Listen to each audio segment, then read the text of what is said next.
Bueno, quiero escucharlos, hoy sí quiero escucharlos. Les envié la tarea, pero les haya ido bien con lo del edificio Space.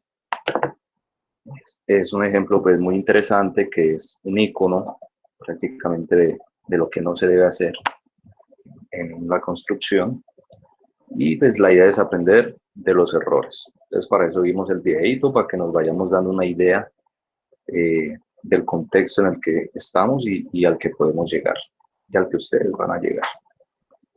O sea, ahora lo que vamos a realizar es la siguiente fase, que es después de ya haber identificado todas las patologías que puede tener una estructura, pues hay que ver cómo solucionarlas o cómo estudiarlas más a fondo.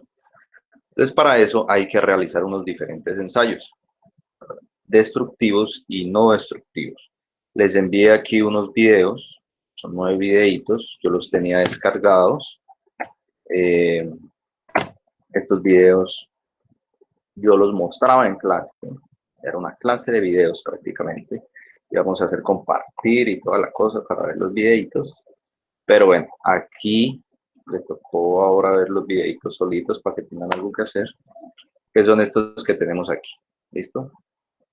Entonces, analizando esos videos es para que conozcan qué tipos de ensayos destructivos y no destructivos, o semidestructivos, que hay uno, se puede realizar en las estructuras para caracterizar sus propiedades mecánicas, que son, por ejemplo, el esfuerzo de compresión del concreto y cuál es el esfuerzo de fluencia del acero, debido a que cuando existe la corrosión, el acero puede llegar a perder sus propiedades. Entonces, la tarea está por aquí, verse los videitos y después cada uno o cada proyecto debe analizar qué tipos de ensayos necesita su proyecto para la caracterización de las propiedades mecánicas.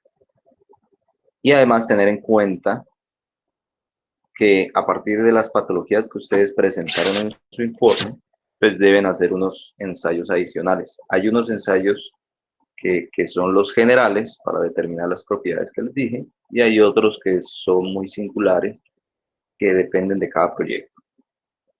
Ejemplo, estaba buscando este ejemplo. ¿Recuerdan de la estructura que les mostré en clase? ¿Sí? De la casa que tenía sus grietas que eran gigantes. ¿Sí? Esta casa, entonces, primero inicia mostrando sus patologías, que tenía muchas. Las patologías. Y el siguiente paso, bueno, es construir las fichas técnicas. Y el siguiente paso es analizar todos estos datos. Todos estos datos. De aquí podemos ver cómo analizan las grietas, porque estas ya son grietas. ¿Sí? Van, miden las grietas, hacen toda una caracterización de estas grietas con el fisurómetro. Y miden todo, tenía muchas, así que tienen que haber muchas fotos. Realizan piques,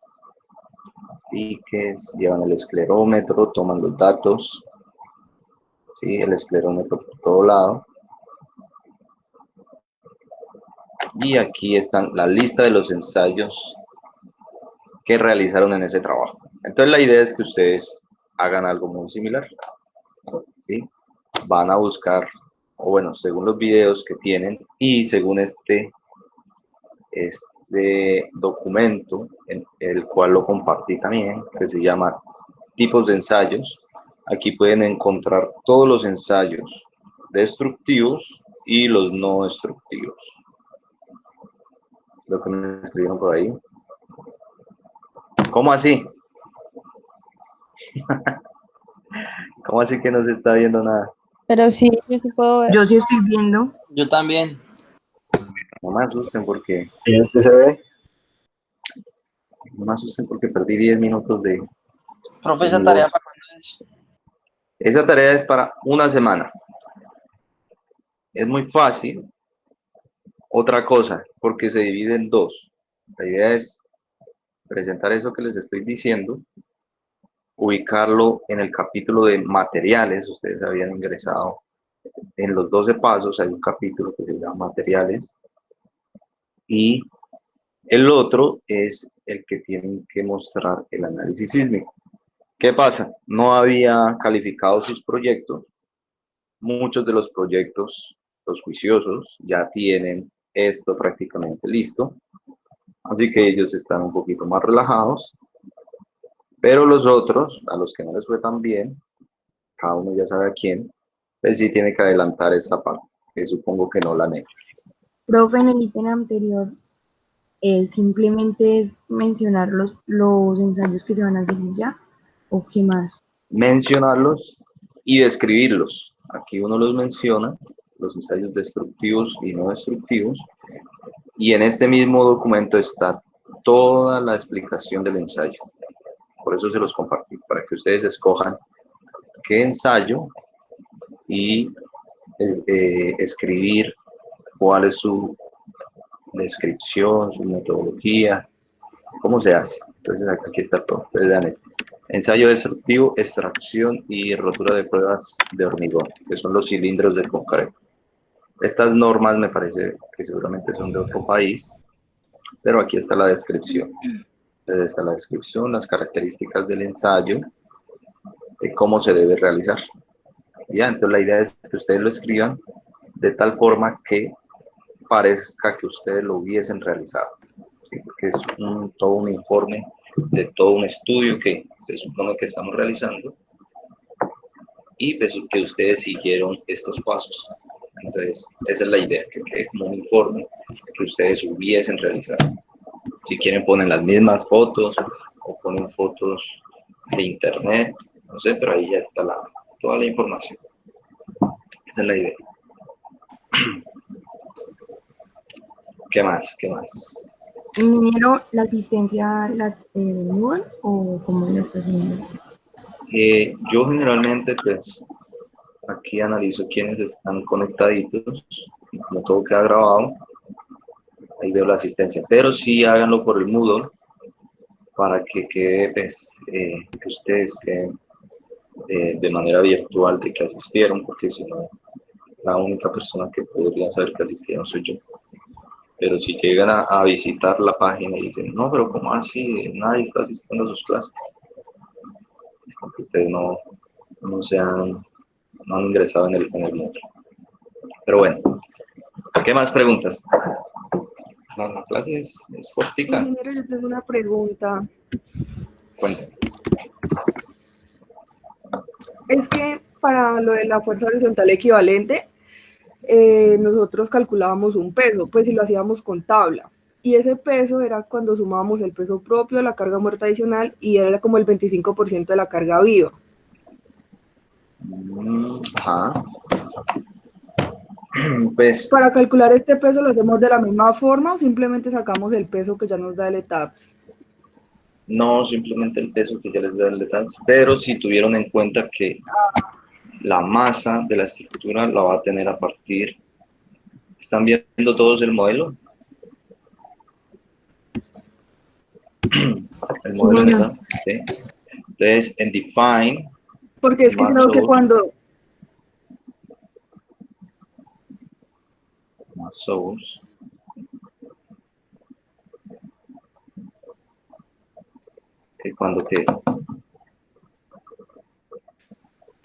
cuando tú creaste la esta de peso, simplemente se tenía en cuenta el peso y el peso propio, más no las cargas vivas. sí, las cargas vivas no las tengamos en cuenta. Entonces, lo que les decía, aquí para el peso, estamos teniendo en cuenta solo las cargas muertas, que es el peso propio de la estructura, el dead, y la carga muerta adicional, que son de los elementos no estructurales y todo lo que no se tuvo en cuenta en el modelo. Y ya, eso lo hicimos, porque yo lo tengo ahí, así que eso está en el video. Entonces, aquí ya está teniendo en cuenta todas las cargas muertas. Y ya dije que solo son las cargas muertas de peso propio, sin la carga viva, ¿listo? Vale. ¿Más preguntas? Yo no entiendo la parte que dice que ajuste el cortante del análisis dinámico con respecto al estático. Ok. Entonces, yo lo hice en el video anterior, que es la comparación entre el cortante por el análisis dinámico y el análisis estático, pero lo vamos a ver más detallado.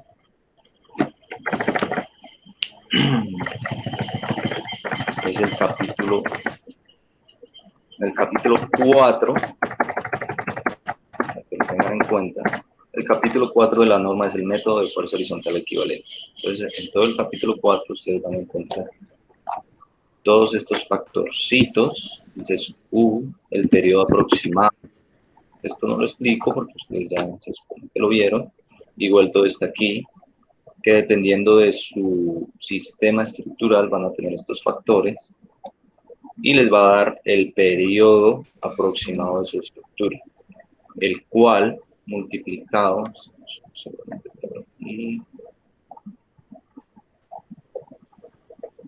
aquí, el valor del periodo de su modelo no puede exceder C sub U por T sub A. Hagamos eso rapidito. Según esto, yo tengo una altura de mi estructura de 16 metros, aunque tiene el sótano, ¿sí? Así que eso va a cambiar las propiedades, pero bueno. Supongamos que son 16 metros. Va a correr mientras tanto esto por aquí.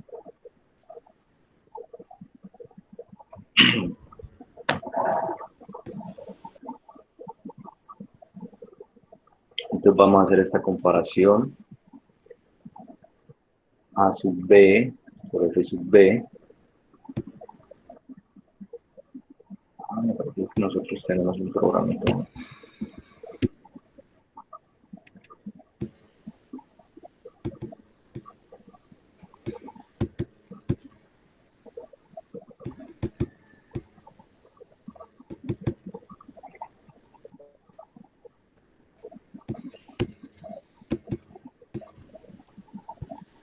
Esto fue lo que hicimos la clase pasada, un poco desorganizado, pero aquí está. Entonces, continuando con esto, me lo escribí el A sub D y el F sub D, así que eso lo tengo por acá.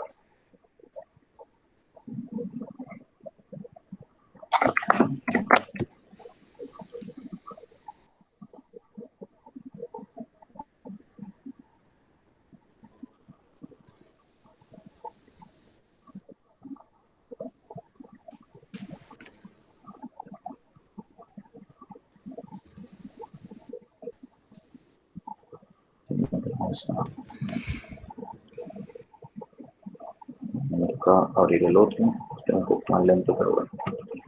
En fin.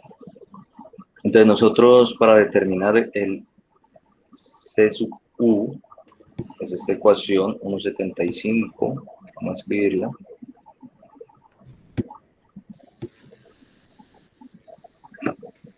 Nosotros vamos a hacer una sub B, F sub B, donde la sub B para Villavicencio, me parece que es 3.3. Vamos a buscarlo.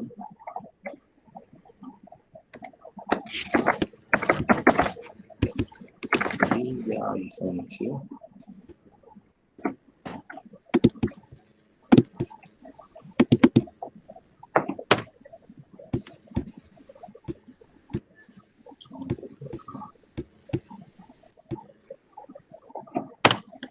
Villavicencio. Ajá, punto 35 a sub A y a sub B, punto 3.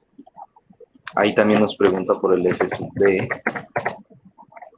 Y el F sub B lo tenemos aquí. Donde para el A sub B, que es punto 3, y un tipo de suelo D, es un 8.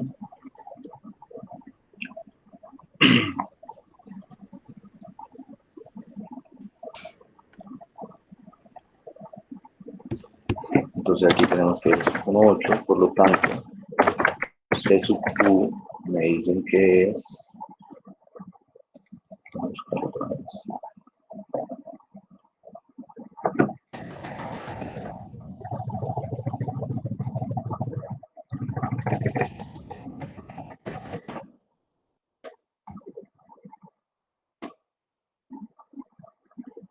C sub U es 1.75 menos 1.2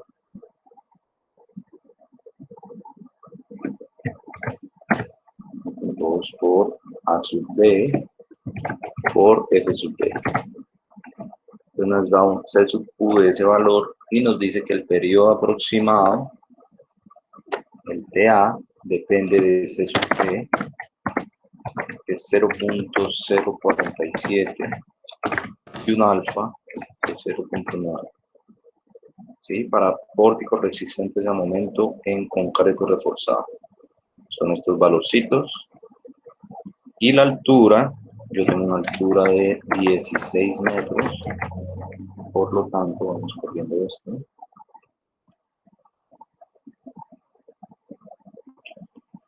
Eso.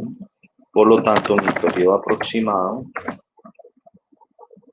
va a ser igual a C sub T por H a la alfa. Entonces vamos a tener C sub T por H elevado a la alfa.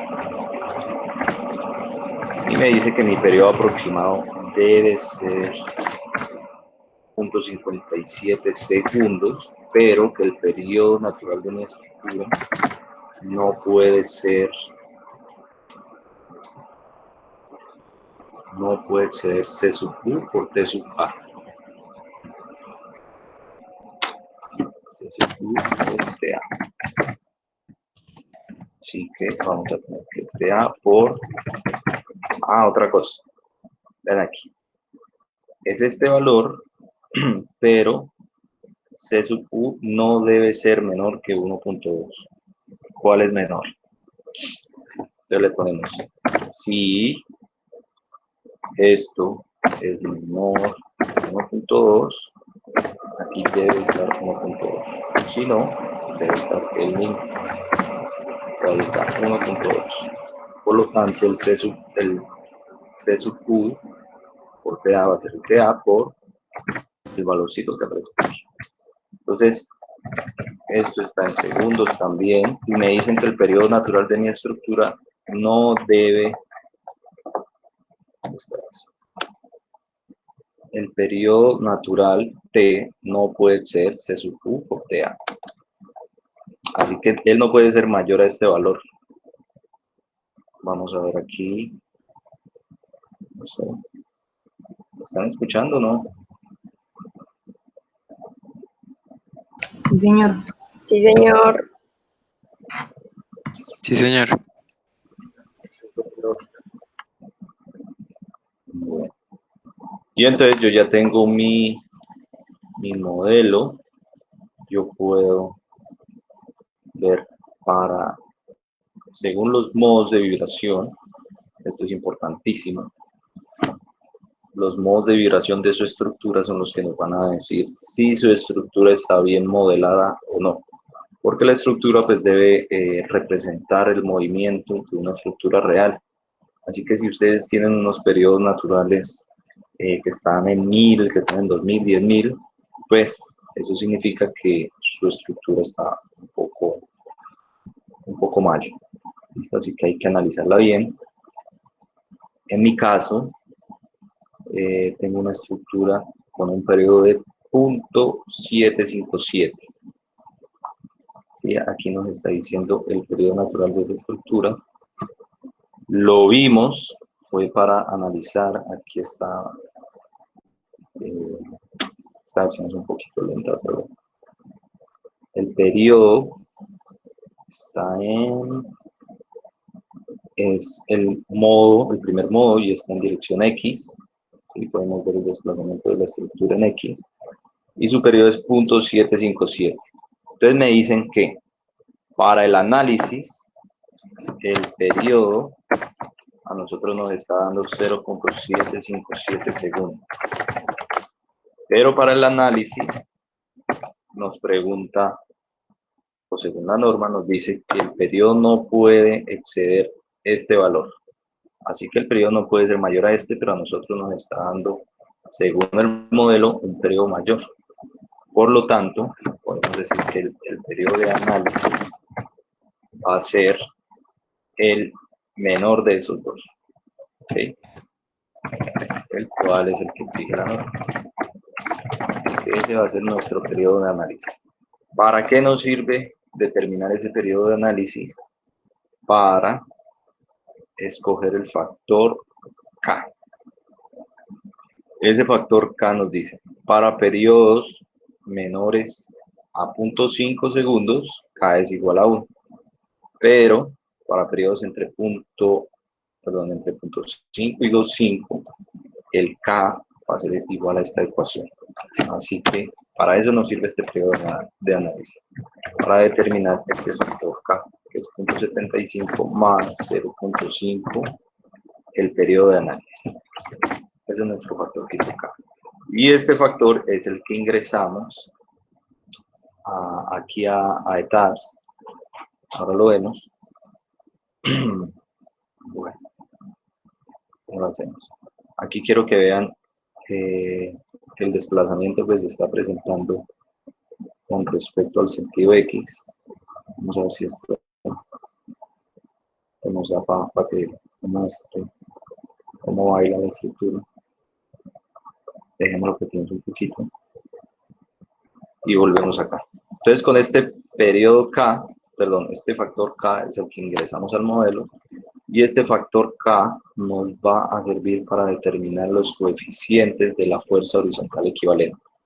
Donde la fuerza horizontal equivalente por piso va a ser cada uno de estos factorcitos por el cortante en la base. Y el cortante en la base, el cortante basal, se determina a partir de la pseudoaceleración por la gravedad por la masa, donde masa por gravedad es lo mismo que peso. Así que nosotros podemos hacer el análisis con la masa o con el peso. Como sea, nos tiene que dar pues el cortante basal que estamos buscando.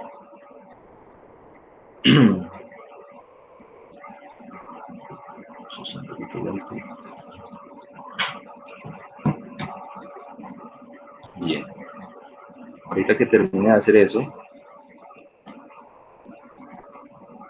estos datos son los que ustedes deben mostrar, algunos ya los tienen, pero este es el análisis sísmico. Entonces, con estos datos, nosotros vamos a tener la tablita, el peso, y entonces vamos a hacer la tabla.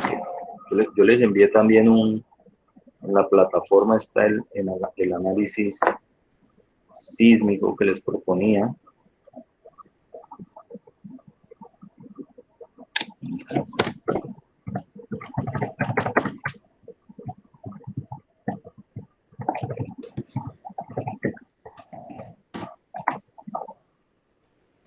Yo les propuse hacer un formato similar a este, donde presenten el espectro,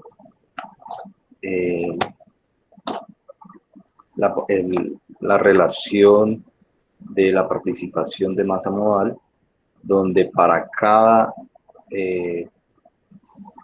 periodo natural nos muestra cuál es la sumatoria de esta participación de masa modal, donde la suma de esta participación de masa modal para cada modo de vibración debe tener mínimo el 90% de la participación en X y en Y.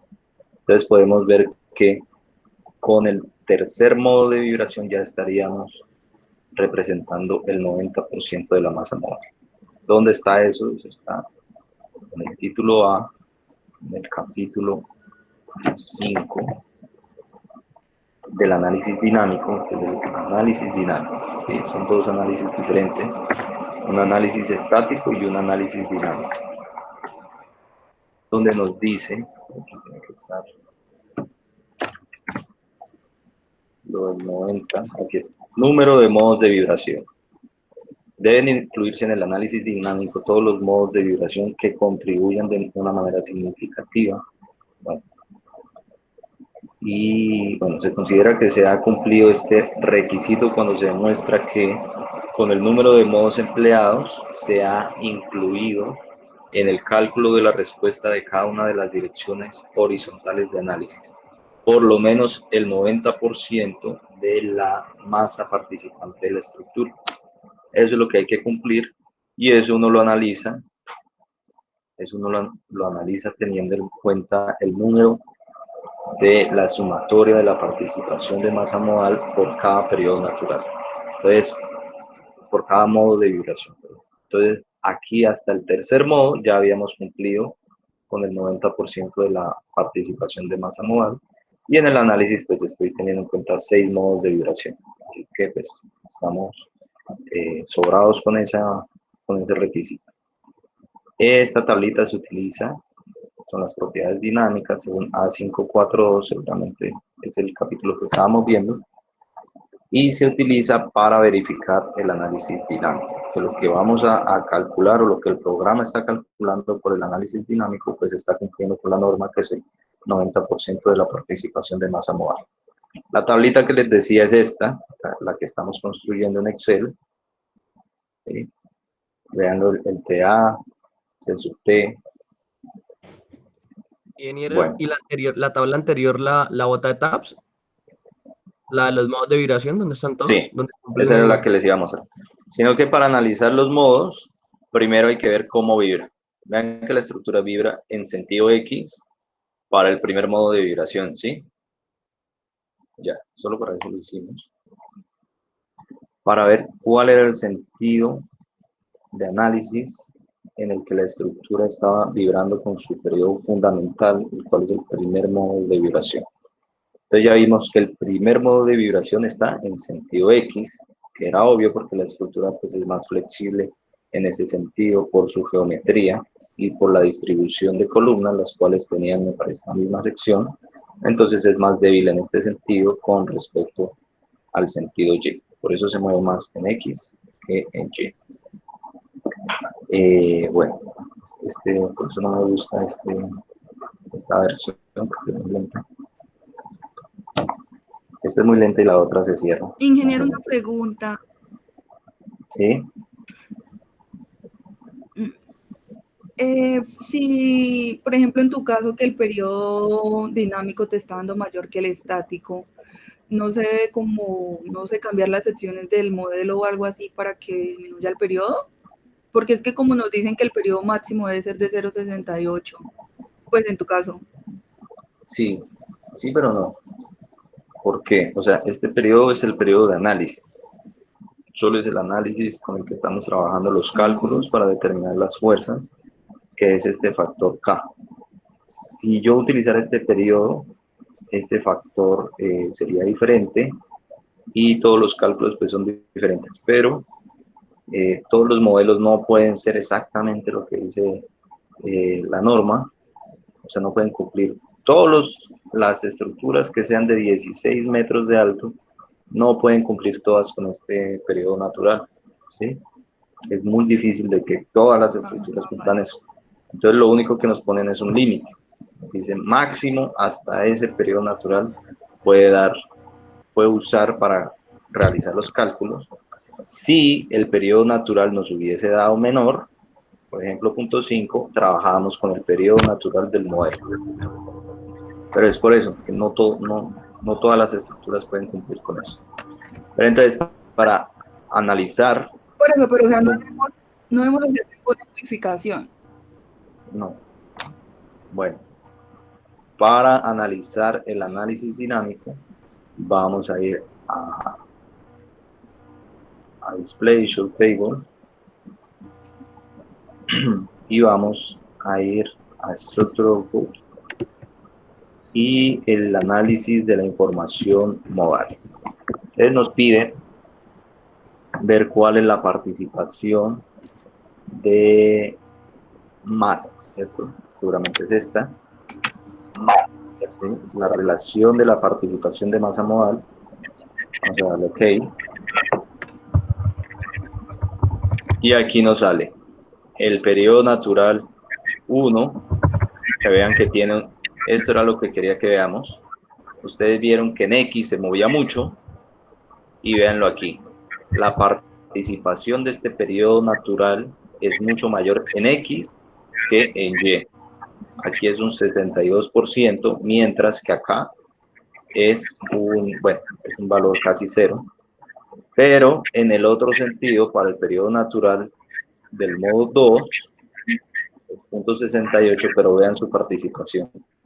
Su participación de masa es el 60% ahora en y en X es un número elevado a la menos 5, así que es casi 0. ¿Sí? Entonces, en X es este periodo y en Y es este otro periodo. Pero vean aquí qué pasa. Vean el problemita que estamos teniendo. La sumatoria de la participación de masa modal todavía no nos llega al 100%, ¿cierto? Así que este modelo que estamos analizando todavía no nos cumple con la representación de un modelo dinámico que nos exige la norma, que es el 90% de la participación de la relación de masa modal. Así que lo que tenemos que hacer, lastimosamente, es desbloquear el modelo y vamos a ir a donde definimos los casos modales. Aquí está nuestro modal y vamos a modificar. Y nos dice que el máximo número de modos de vibración que estamos analizando son 12. Veamos cómo nos da con el doble, con 24. Y a mayor número de modos de vibración de análisis, pues mayor va a ser la participación de masa modal de este modelo dinámico que nos está representando la realidad. Ojo con eso, nosotros construimos siempre un modelo en elementos finitos para representar de la mejor manera una estructura real. Para eso es que lo hacemos. Porque nosotros podríamos hacer todos estos cálculos a mano. Todo esto se puede hacer a mano, por piso, según las longitudes, según el tipo de conectividad de los elementos. Podríamos construir un modelo numérico a mano. ¿Sí? No necesariamente tiene que ser en este tipo de software, porque como lo hacían los ingenieros de la antigüedad, que si no tenían estos software, ellos lo hacían a mano. Esto se puede hacer a mano, pero nosotros afortunadamente pues tenemos estas aplicaciones a la mano para poder realizar esto de manera más rápida y que nos represente de mejor manera la realidad. Para eso lo hacemos, para representar la realidad. Ingeniero, ¿Sí? ¿y eso qué quiere decir? O sea, digamos que en la tabla de ejemplo que usted nos mostró, se alcanzaba, sí, la participación en el modo de vibración 3. Sí. Ajá. ¿Qué quiere decir eso? O sea, ¿qué conclusión se puede sacar de eso? Y la que usted la está haciendo con su modelo la va a alcanzar por allá, supongamos, en el 15. ¿Qué quiere decir que lo alcanza en el 3 y el otro en el 15? Ya, ok. Este modelo que yo tengo aquí seguramente es un modelo muy, puede ser regular, o sea, muy regular, normal, además que me parece que es una estructurita de 3 pisos, es muy sencillita, entonces rápidamente es la participación o la representación de este modelo con respecto a la realidad, pues es muy rápida porque es un modelo sencillo. Mientras que el que estamos analizando pues tiene esa irregularidad de este lado, tiene los muros y tiene unos agujeros, tiene unos orificios, que seguramente todo este tipo de cosas influyen para que este modelo sea un poco más complejo y necesite una mayor solicitación pues, de cálculo matemático para que nos represente de mejor manera la realidad. Pero es por todo ese tipo de irregularidades que le estamos asignando. A mayor cosas le hagamos al modelo, mayor va a ser el cálculo que necesita. Ah, ok. Dice, entonces vean que para el número de modos 24, vean que llega al 93% y el otro al 87%. Supongamos que le ponemos 30, bueno, y que ya llega a este valor de 90, que cada uno lo va a hacer. Y entonces llegamos y exportamos la tablita a Excel, exporta Excel, y ustedes hacen su programita de Excel mostrando esos datos. ¿Listo? Esta tabla es muy importante mostrarla. No necesita mostrar todos los datos, sino que solo nos interesa la de la sumatoria de la participación modal en X y en Y, ¿listo? Donde mínimo debe estar por ahí el 90%, así como yo les mostré esta tablita, donde ya cumplía con ese 90%. ¿Listo? Entonces, es importante mostrar siempre esta tabla para demostrar que su modelo dinámico sí representa la realidad como le exige la norma, que es el 90% de la participación de masa modal. Ingeniero, pero ahí tocaría volver a modificar la tabla, ¿no? O sea, la que usted tiene Sí, tocaría. 24, subirla a 30. Exacto, tocaría volver a modificar para ver si es que ya con esos 30 ya está cumpliendo para el sentido Y, que es el que nos falta, con el 90%. Yo creo que sí, pero es para no perder el tiempo de desbloquear, volver a correr y todo eso. Ah, ok, ingeniero. Entonces vean la tablita que estábamos haciendo. Esta tablita es la misma que en el ejemplo de análisis sísmico. Yo les muestro aquí el H, el C sub T, el alfa, el TA, el C. Y aquí está. El periodo aproximado, 0.28 segundos, y el periodo de mi modelo me dio 0.206. Por lo tanto, el periodo natural de análisis es el menor, que era el de mi modelo, el cual es 0.206, que es el periodo natural del primer modo de vibración. 0.206, ¿sí? Es el periodo natural de mi modelo. Así que eso es lo que uno analiza. Según esa tabla, yo veo ustedes periodo natural, con qué periodo natural están trabajando. Ya con ese periodo natural, que es menor a 0.5, pues nuestro factor K es 1. Y vean que yo tengo un peso. Vean que si eran 2 pisitos nada más, una estructura de 2 pisos. Y tengo este peso. Tengo un peso por piso en toneladas, ven que ya está en fuerza. Peso del piso 2, peso del piso 1, y la sumatoria de los dos pesos me da el peso total de la estructura. Este peso total es este mismo W, peso total W, que es 120.2, que está aproximado, toneladas, ¿sí? Entonces la norma me dice que el cortante basal era igual a la pseudoaceleración, que está en unidades de gravedad, por el peso, yo lo tengo en peso, o si ustedes hubiesen tenido esto en masa, en kilogramo masa, lo multiplican por la gravedad para que nos dé Newton, y lo podemos analizar en Newton, kilonewton, o como quieran, ¿sí? Lo que importa es que a partir de estos datos, del peso o de la masa, al multiplicarlo, pues sean consistentes con las unidades, que nos den unidades de fuerza, porque el cortante basal es una fuerza en la base, que lo que hace es lo siguiente. Este SA es el coeficiente de aceleración horizontal pico efectivo. Este es el coeficiente de aceleración horizontal. Que lo que hace es lo siguiente. El peso, que es ojo con esto, vivo con esto.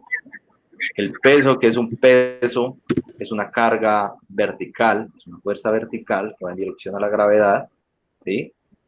Nosotros lo convertimos a un cortante basal horizontal, que es el que va a mover nuestra estructura en la base, multiplicando el peso vertical por el coeficiente de aceleración horizontal, que lo que hace es cambiarle la dirección a esta carga que era vertical. Nos dice, esta carga vertical nos generaría un cortante horizontal según su aceleración.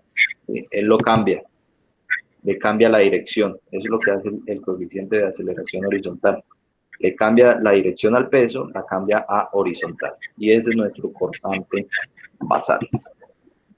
Y ese cortante basal, que es 90.1 toneladas, hay que distribuirlo en cada piso. Entonces vean que a partir de estos factores, que es el peso, en el capítulo A4, para construir la tablita, es lo que estábamos viendo, es esto es lo que estamos viendo ahí.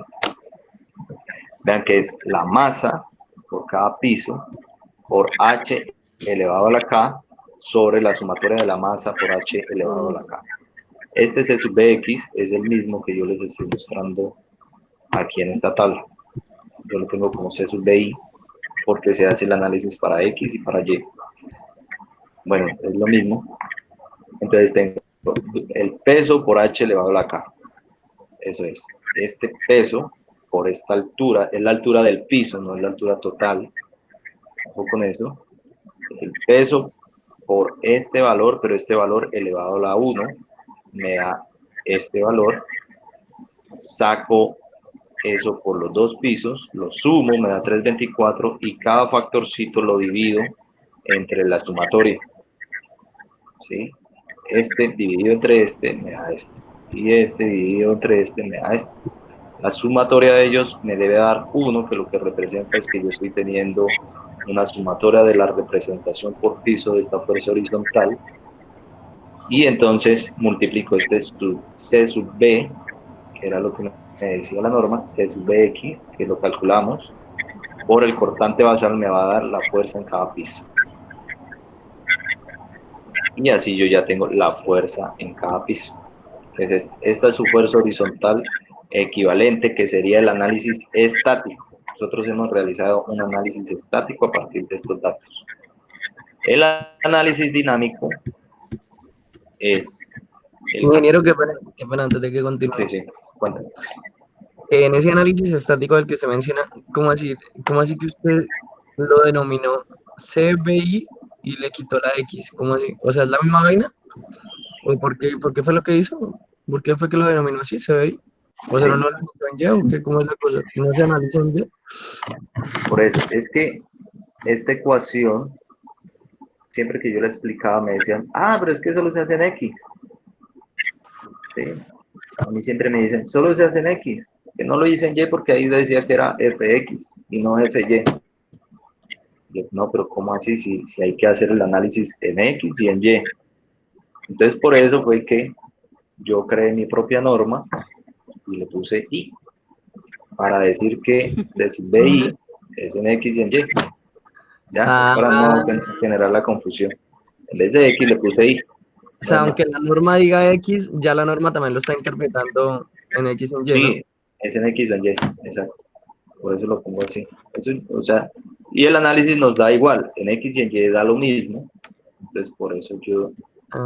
Ingeniero, ¿y cómo sacan la E, esa E? E. E es las fuerzas horizontales sobre el factor R, el factor de reducción, el factor de disipación de energía de la estructura, que sale a partir de las irregularidades. Entonces, por eso aquí también está las irregularidades, y estas irregularidades es la irregularidad torsional. Hay que analizar si su estructura está sufriendo de esta irregularidad torsional.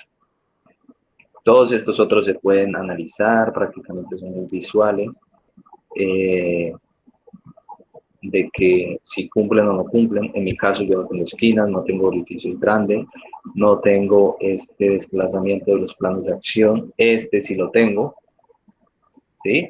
No es paralelo, vean que esto no es paralelo, así que yo tengo esta irregularidad, así que yo tengo un factor phi sub P de 0.9, seguramente, así que aquí no es phi sub P1, sino 0.9, además de que tengo que analizar la irregularidad torsional, que ya les voy a explicar rapidito cómo se hace, y la revisión en altura. Entonces tienen que ver si un piso tiene diferentes propiedades de la rigidez, que son la altura, la sección y el tipo de material. Si alguno de sus pisos tiene diferentes alturas, diferentes secciones o diferentes materiales, hay que analizar esto. Generalmente las estructuras pues, no tienen ese problema.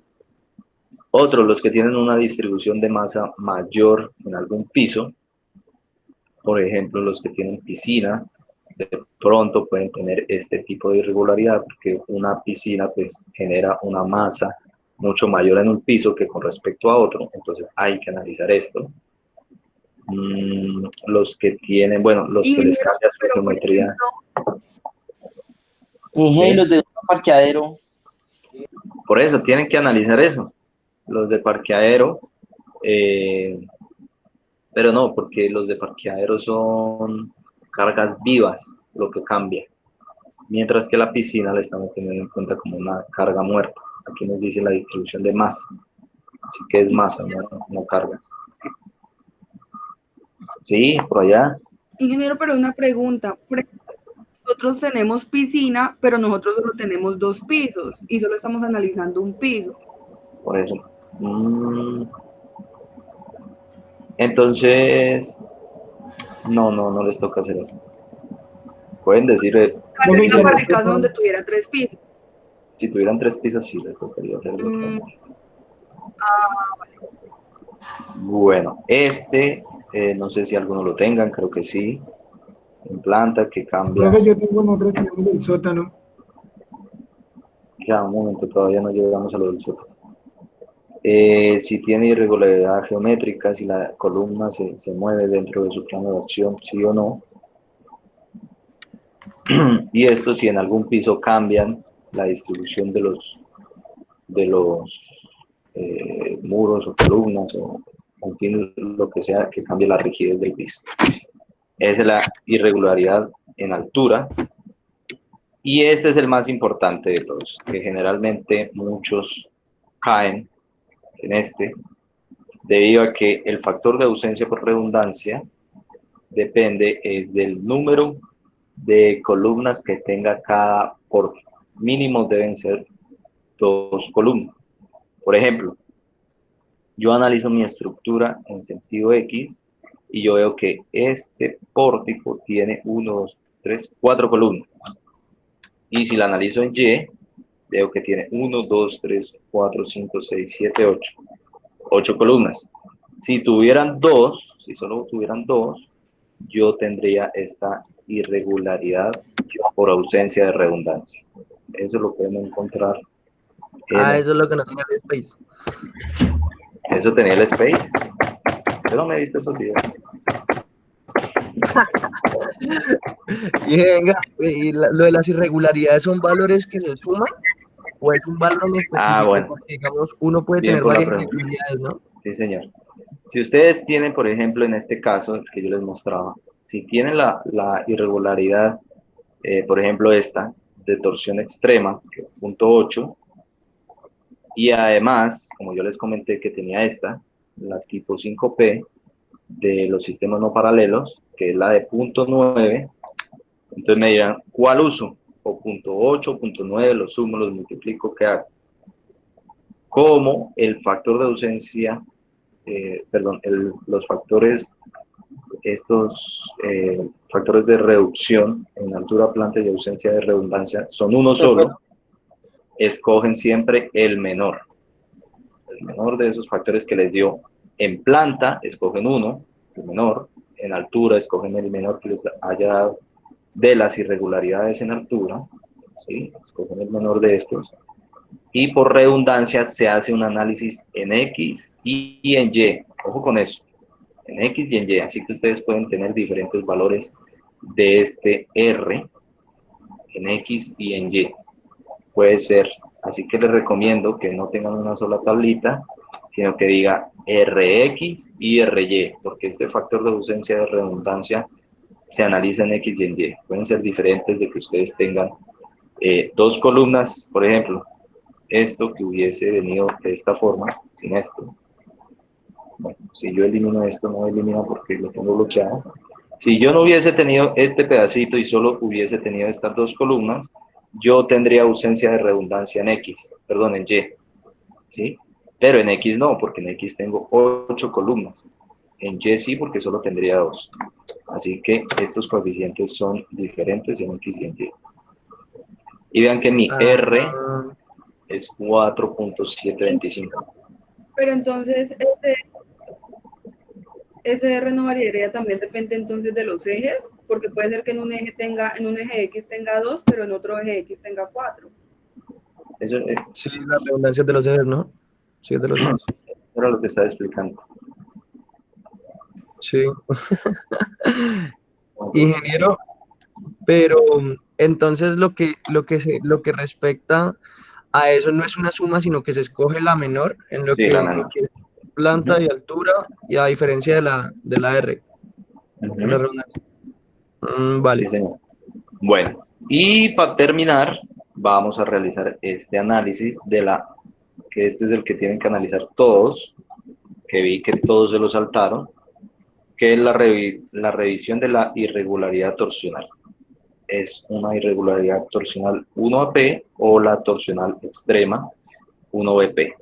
¿Qué nos dice? Que hay que analizar la estructura en un sentido, en X o en y tomar los dos puntos externos de la estructura y comparar los delta.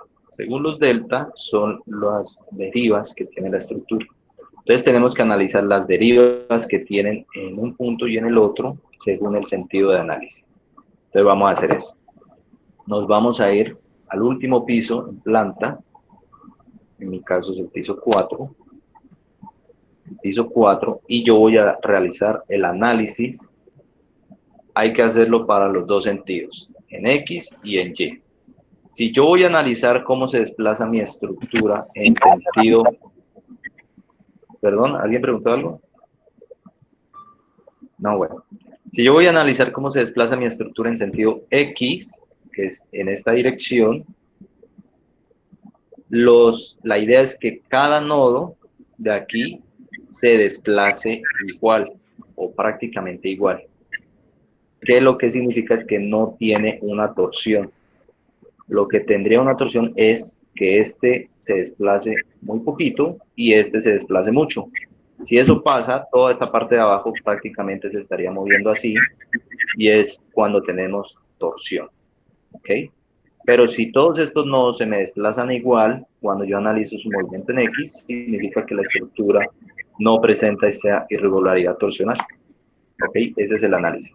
Entonces se analiza con los puntos extremos. Así que lo vamos a analizar para los puntos extremos. Le vamos a dar Display Show Tables. Y vamos a ir a... Esto ya no es... Esto es un join. Vamos a sacar los desplazamientos de ese join. Y les dije que eran las derivas del nodo. ¿Sí? Este es un join, es un nodo. Vamos a sacar las derivas, pero aquí nos pide para qué caso de carga. Entonces les dije que era para el análisis en X. Pueden analizarlo o deben analizarlo con el análisis modal. Con el análisis modal les analiza si presenta torsión o no. Entonces lo analizamos en X, análisis dinámico modal espectral en X. Era una pregunta. Sí. Para las derivas que sacamos nosotros, el combo lot case que seleccionamos, ¿cuál es? Para las derivas, ustedes les recomiendo que lo hagan con el dinámico, que es con el análisis que estamos trabajando en este caso. ¿Por qué? Porque ustedes pueden trabajar con el de fuerza horizontal equivalente si su estructura cumple para eso. Y seguramente todas sus estructuras podrían hacer solo el análisis estático en sus estructuras. Pero como se supone que ustedes están aprendiendo para un día aplicarlo para estructuras un poquito más irregulares y más complejas, entonces estamos haciendo todo el análisis para el caso dinámico. Sí, y bueno, pero uno debe coger un el dinámico, combo, todo lo ¿no? vamos a hacer para el dinámico, ¿listo? Bien, entonces aquí tengo el nodo 4 y el nodo 28. Voy a exportar esto. Vamos a exportarlo a Excel. Vamos a terminar la clase. Y este nodo, yo quería ver cuál era este. Este es el nodo 4, el de arriba, y el de abajo, pues es el 28. ¿Listo? Entonces me dicen que para el análisis dinámico en X, me están dando los máximos, me están los desplazamientos y me dan las derivas en X y en Y. A mí lo que me importa es comparar cómo se movió el nodo 4 en X y cómo se movió el nodo 28 en X. Entonces me dicen que A1 va a ser nuestro delta, nuestro factor delta. Vamos a ponerlo esto acá. Debemos escoger A1, que es el mayor entre los dos desplazamientos. A1, las dos derivas, perdón. Yo escojo mi deriva en X, porque estamos analizando el sentido X.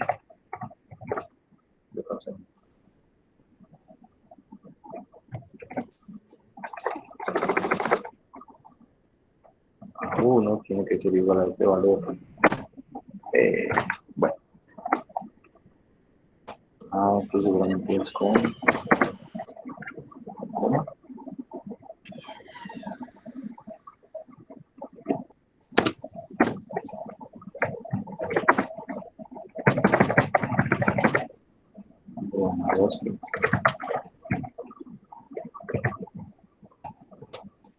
Cero punto 0.01137 y el A2 es igual a, perdón, este era 0.0073131 y este es 0.010317. No entiendo qué le está pasando.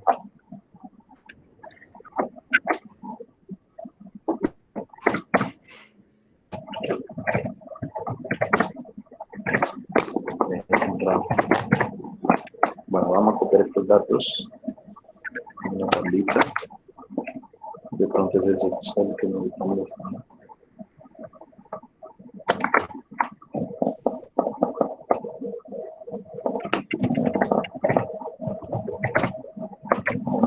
Entonces ya tengo A1 y A2. Con A1, que es este delta 1 y delta 2, vamos a hacer la comparación para la irregularidad tipo 1AP. Si, primero es esta, se analiza esta, si delta 1 es mayor que 1.2, delta 1 más delta 2 sobre 2. Entonces, vamos a realizar aquí, vamos a decirle 1.2 por delta 1 más delta 2 sobre 2. Nos da este valor. ¿Sí? Esta es la comparación. Hay que analizar si delta 1 es mayor que este. Ah, perdón, delta 1 era el mayor de los dos. Así que este era A1 y este era A2. Yo les había dicho que delta 1 era el mayor de las dos derivas. Y hay que realizar la comparación. Delta 1 es mayor a este valor, sí o no. 0.0103 es mayor a 0.0104. No lo es, ¿listo? Delta 1 no es mayor a este valor. Aquí lo ponemos por acá y decimos que delta 1 es menor a este valor. Por lo tanto, phi sub p es igual a 1. ¿Listo? No tiene la irregularidad. Si delta 1 nos hubiese dado, por ejemplo, que sea muy alto, este valor un 8, hubiese sido esto, y realizamos la comparación, la suma de estos dos por 1.2 sobre 2, que es un promedio, el promedio por 1.2, este valor, que es 1.0108, es mayor a la comparación. Si es mayor, tiene esa irregularidad, pero si se cumple que este es mayor, también hay que analizar la de irregularidad extrema, porque puede que sea mayor a la de 1.4. Así que también tenemos que analizar la otra. Este es phi sub 1AP. 1AP. Y hay que analizar la otra. Phi sub 1. Me parece que es BP. 1B. 1BP. Pero ahora analizamos la otra irregularidad, que si es mayor o no, pero a 1.4. 1.4. Y me dicen que 1.4 es 0.012, mientras que A1 nos dio 0.01. Por lo tanto, es menor a este valor.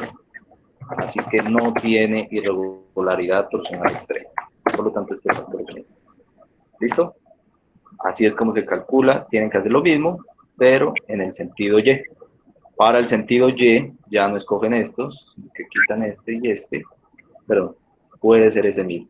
Escogen estos dos, lo analizan para el sentido Y nada más, y hacen el mismo análisis, pero para el sentido Y. Y. Ok, y ok. Lo mismo. exportan los valores, pero ya está en el análisis en Y y solo analizan los valores de Y. Este es menos irregular porque vean que el desplazamiento de un nodo es casi igual al otro, 75,71.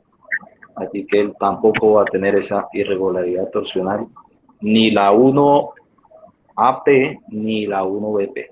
¿Listo? Y eso yo lo muestro en este formatico. Lo hice una vez con estos nodos. Siempre hay que mostrar en planta cuáles son los nodos de las esquinas 9, 16 y 8. Seguramente están aquí 9, 16 y 8. ¿Sí? Y ahí lo analizamos, la 1AP y la 1BP. No tenía esa irregularidad, entonces no tiene, pues el factor es bien. ¿Listo? Esa es la metodología para determinar esa irregularidad que ustedes tienen que hacer todos. Bien, entonces la otra clase nos vemos, me van haciendo preguntitas. La idea es que lleguemos a esto, sencillo, ustedes ya tienen un muy buen avance y tienen todos los conocimientos para hacerlo. Entonces la otra clase nos vemos, hacen preguntas. Ingeniero, no encontré en el Moodle para la asistencia. No se preocupen por la asistencia, Bueno, ya que ya los tengo a todos.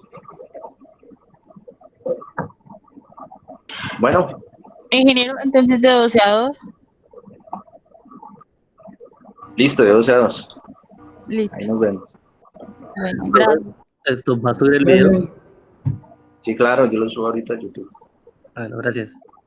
¿Vale?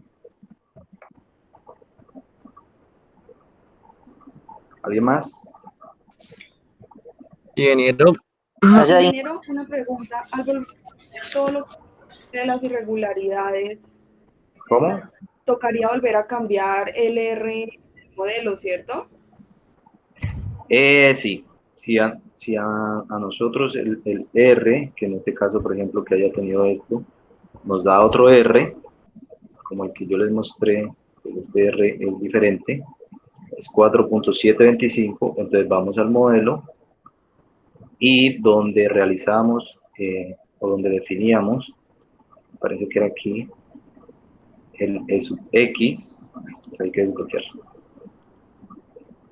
donde definíamos las fuerzas sísmicas, que son el E sub X y E sub Y, las cuales eran estos valores de aceleración sobre el factor R, pues sí, tendría que cambiar. Un momentico, que esto, como siempre, está muy lento. Y ingeniero, esas tablas que tú hiciste, las dos tablas, ¿esas las debemos meter en el informe del proyecto o es como una tarea aparte? No, todo lo que yo les he dejado es para que lo ingresen al proyecto.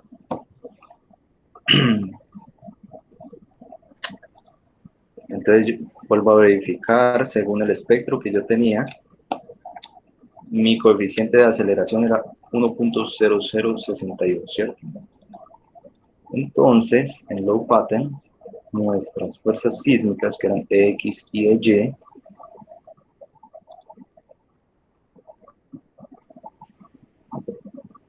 X y Y es en low case, lo modifico acá, y nosotros habíamos dicho que aquí estaba la gravedad, que era 9.810 sobre 7, seguramente nos da 1.500, ¿qué factor era? ¿Era 6 punto algo entonces? No, tú multiplicaste 0,9.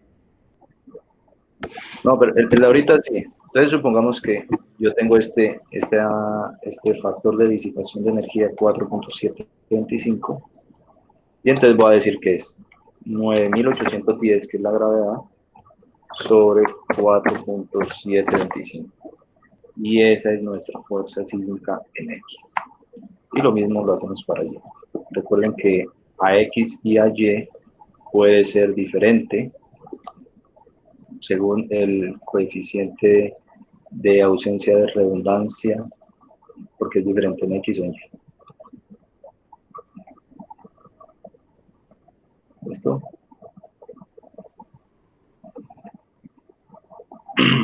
¿Más preguntas? Yo tengo una última última pregunta, ingeniero. Cuando decíamos lo de las derivas, como en SAT, uno hacía la tabla y le iba restando como la deriva anterior a partir del segundo piso y ahí sí las multiplicaba por 100. En el caso del ETAP ya viene restada. Sí. En etapas él ya viene, por eso se llama deriva. Nosotros podemos determinar o sacar desplazamientos, porque él nos da la información de desplazamientos, pero en ese desplazamientos de una vez ya viene la opción de deriva. Podemos obtener la deriva por nodo, por piso, por diafragma, o la máxima deriva por piso, que sería hacer la raíz de la suma de los cuadrados en X y en Y. Ah, vale, ingeniero, gracias.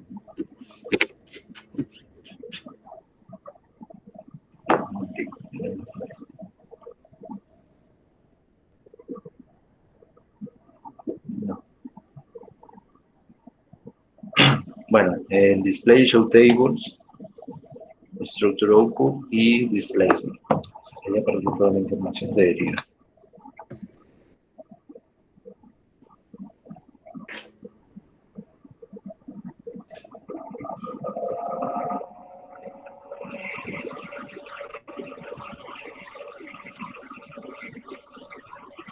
Bueno, se las debo.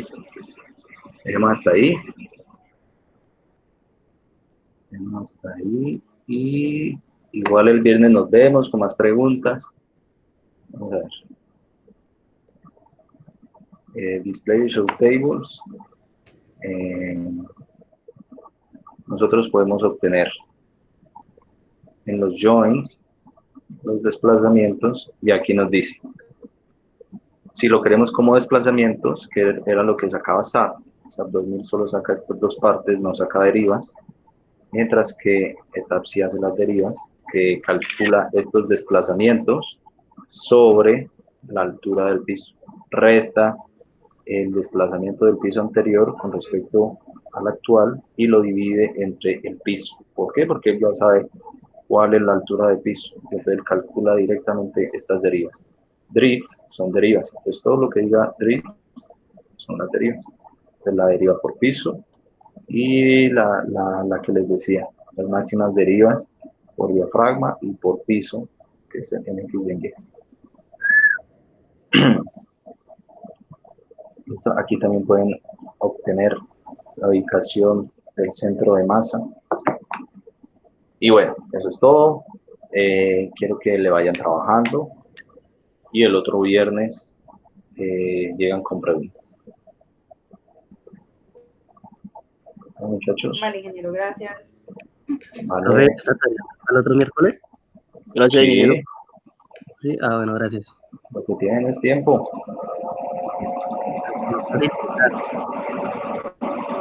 Está muy fácil. Bueno, listo, muchachos. Entonces nos vemos, estamos hablando y cualquier duda que tengan me escriben al correo. ¿Listo?